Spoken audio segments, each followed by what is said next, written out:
Hey, thanks for clicking on this video. And I'm not going to start out by pointing out my outfit that may or may not be a little ridiculous. That would be distracting from the content in the video. I don't make fashion sense videos, so cut me some slack already. So this is my router sled setup, and you obviously know that because you clicked on this video. But I'll get it set up and I'll kind of explain what I have going on here. And I will put links in the description for all the components I used in the off chance that somebody might be interested in doing this themselves. And now I'll get the two side rails out of the way first, and then I will try to get this base up onto the sawhorses at a workable height. It would be far better if I had a second person to help get this up there because it is a bit heavy and awkward, but I did manage to get it up there myself. And now as I put this together, I'll try to explain some of the construction. For the long 2x4s on the base, I used quarter or rift sawn 2x4s, and believe it or not, those do exist in 2x4 dimension. Home Depot, one of the big box stores everybody wants to make fun of for crooked boards, does have a premium line of 2x4s that cost about 25 cents more a board, but they are far better quality and they have many fewer knots. So I milled that down to 3¼ inches, and I left it the full width. Then I took a 3/4 inch piece of OSB, screwed that on top, and that gives me 4 inches. The side piece is a 3/4 inch piece of plywood that's screwed to the side of that box. On the ends, the 2x4s that run the short direction, they're not as good a quality, but I did select ones that have very few knots, and I milled those down as well. And the whole thing screwed together like this actually stays amazingly flat. And now for the side rail pieces, that again is 3/4 inch plywood. You could make it as tall or as short as you wanted. In retrospect, I think I would have made these a little taller, even though it would have made them slightly heavier, just to give myself a little more clearance on some thicker pieces. I added a 1/2 inch piece of plywood and then another 3/4 inch of plywood for the step at the top of that to facilitate mounting that steel rail on top of it. And then for both of the side rails, I also routed 3 slots in the sides of it to facilitate vertical adjustment, and then drilled and positioned 3 carriage bolts that I have some knobs on so I can adjust that height.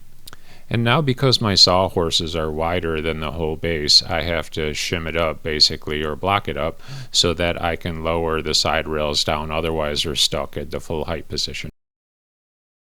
And now arguably the most difficult and important part of this task is getting this thing level. No concrete floor is perfectly level. My sawhorses may not be level, so you need to get this thing shimmed up so it is actually level. You could use a regular level and just work around systematically and get this thing shimmed up to the right height. I have a laser level and it works quite well, so I'm going to use that.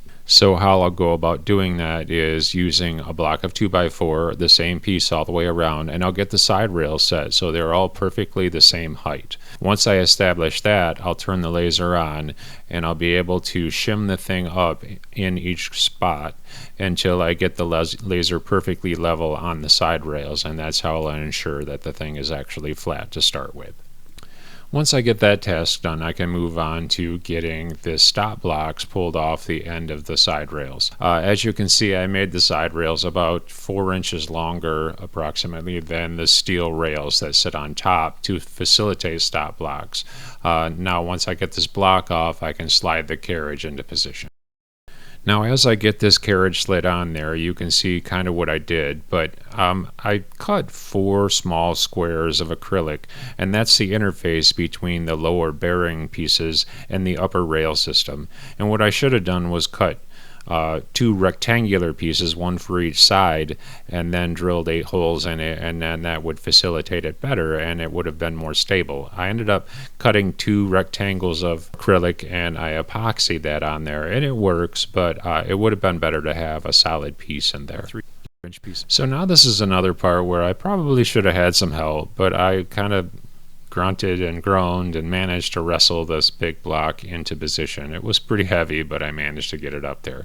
Once I got it up there, I started sticking some shims under it to make sure that it stayed flat, because the bottom wasn't even close to flat, and then realized that I wasn't going to have quite enough clearance. I needed to raise the side rails up. After contemplating a little bit and playing with it, I raised the side rails all the way up, and I decided to flip it over and do this underside first. I have it shimmed up and ready to go. I tested the height and then went ahead and started routing.